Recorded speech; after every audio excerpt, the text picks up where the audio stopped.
Two boys grew up on the same street, same schools, same neighborhood, same struggles. Both watched their parents stress over bills at the kitchen table. Both wore second-hand clothes. Both heard the sentence, "We can't afford that," more times than they could count. From the outside, their lives looked almost identical. One stayed trapped paycheck to paycheck, constantly overwhelmed by debt, blaming bad luck for everything that went wrong. The other built businesses, invested wisely, and became financially free before 40. What changed? Not intelligence, not talent, not even opportunity, because long before wealth shows up in bank accounts, it shows up in mindset. And the difference between poor thinking and rich thinking has less to do with money than most people realize. When Marcus was 12 years old, he found an old bicycle abandoned behind a grocery store. The tires were flat, the chain barely moved, rust covered almost every inch of metal. His friend Daniel looked at it and laughed. "That thing's garbage." He dragged the bike home, spent days cleaning it, learned repairs from library books, and eventually sold it to a neighbor for profit. It wasn't much money, but something important happened in Marcus's mind that week. He stopped seeing problems. He started seeing possibilities. Poor thinking often focuses on obstacles first. Rich thinking searches for opportunities inside obstacles. Years later, both boys got jobs after high school.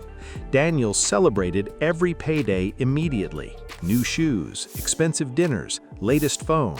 He believed money existed to be spent because life was short and difficult already. Marcus approached money differently. Every paycheck became a tool. He saved aggressively, learned about investing, bought books instead of status symbols.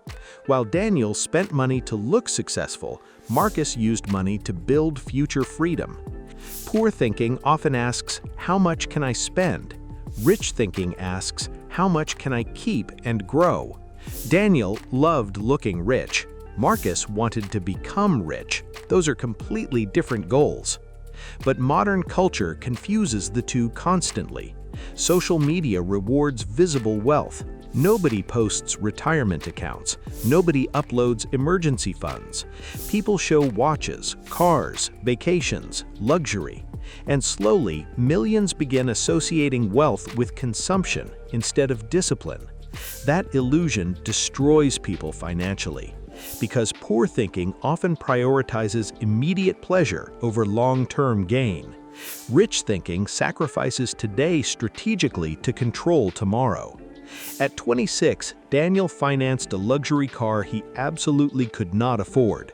The monthly payments crushed him. Insurance costs hurt even more. Meanwhile, Marcus drove an old, used vehicle with faded paint and over 100,000 miles. Few realized he was investing most of his income every month while avoiding debt entirely. Poor thinking seeks external approval. Rich thinking values internal progress.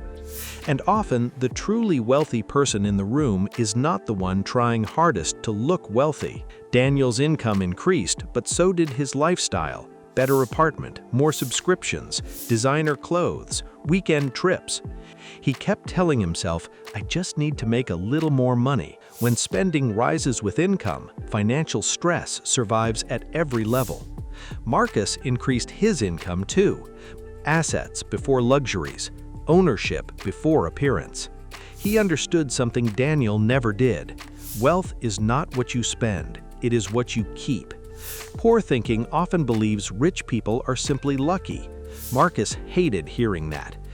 Whenever Daniel struggled financially, he blamed circumstances. Successful people had connections.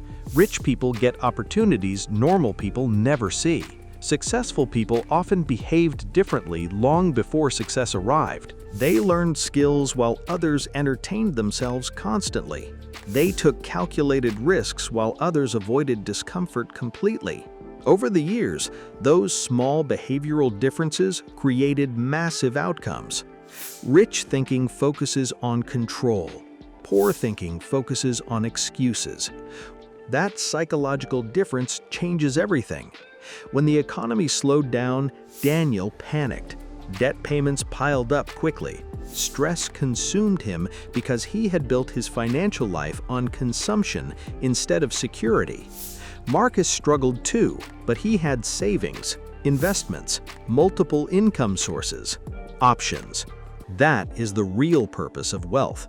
Not luxury, not status, not impressing strangers. Freedom.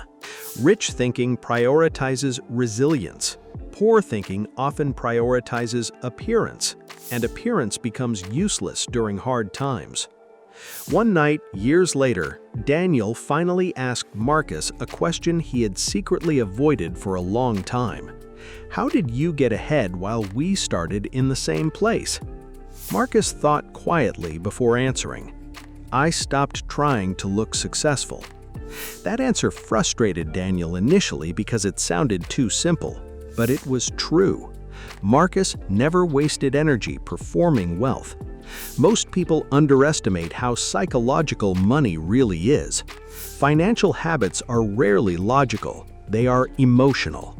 People buy things to feel respected, important, accepted, powerful, secure. That is why poor thinking often stays trapped in cycles of consumption. Rich thinking understands emotions too, but refuses to let emotions control financial decisions. Marcus still enjoyed life. That's important. Rich thinking does not mean never spending money. It means spending intentionally. There's a difference between enjoying money and being controlled by it. Poor thinking often says, you only live once. Rich thinking says, I want freedom for the rest of my life. And balance matters, because extreme greed can become just as destructive as reckless spending. Real wealth is not an obsession, it's control. By 40, the difference between the two men became impossible to ignore. Every month felt stressful. Every emergency created panic. Marcus, meanwhile, had options. He could work less if he wanted, travel more, spend time with family, choose projects he enjoyed instead of desperately needing every paycheck. That freedom came from decades of thinking differently. The truth is, poor thinking and rich thinking aren't really about income levels. Because mindset shapes behavior long before behavior shapes results. Poor thinking fears learning new things because failure feels embarrassing. Rich thinking sees learning as survival. Poor thinking avoids risk entirely. Schools teach people how to work for money. Very few teach people how money works psychologically. At the end of the conversation, Daniel asked Marcus one final question. So what's the biggest difference between poor thinking and rich thinking? Marcus smiled slightly. Poor thinking wants to feel rich today. He paused. Rich thinking wants to stay free forever. That sentence stayed with Daniel for years. Most of his financial decisions were never truly about money. They were about identity. And once he understood that, his life finally started changing.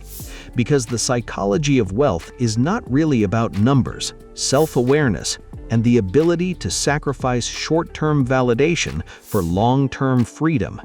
That's the real divide between poor thinking and rich thinking. Not where you start, but how do you think while you're climbing. If this changed the way you think about money and success, like the video, comment your biggest takeaway below, and subscribe for more stories about psychology, wealth, and the realities nobody talks about.